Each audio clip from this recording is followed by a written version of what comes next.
जालना जिल्ह्यातील अंबड आणि घनसावंगी तालुक्यामध्ये शेतकऱ्यांच्या अनुदानावर डल्ला मारण्याचं पाप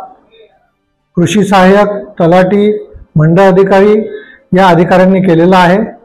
आणि तो जवळपास 34 कोटीचा घोटाळा उघडकीस आलेला आहे। आमची अशी मागणी आहे की याची व्याप्ती ही फक्त अंबड घनसावंगीपुरती मर्यादित नसून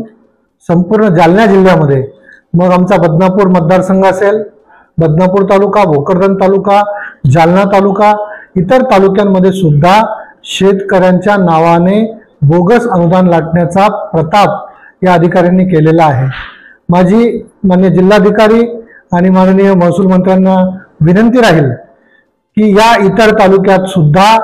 अशा ज्या पद्धतीने अंबड आणि घनसावंगीमध्ये अनुदान वाटप घोटाळ्यामध्ये भ्रष्टाचार झालेला आहे,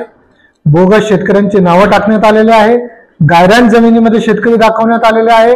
पर जिल्ह्यातल्या शेतकऱ्यांच्या नावाने अनुदान लाटण्यात आलेलं आहे, त्याच पद्धतीने बदनापूर, भोकरदन आणि इतर तालुक्यामध्ये सुद्धा या अनुदान वाटपाची चौकशी करावी आणि जे जे अधिकारी यात दोषी निष्पन्न झाले त्यांच्यावर कडक कारवाई करावी, त्यांच्याकडून ती रक्कम वसूल करावी।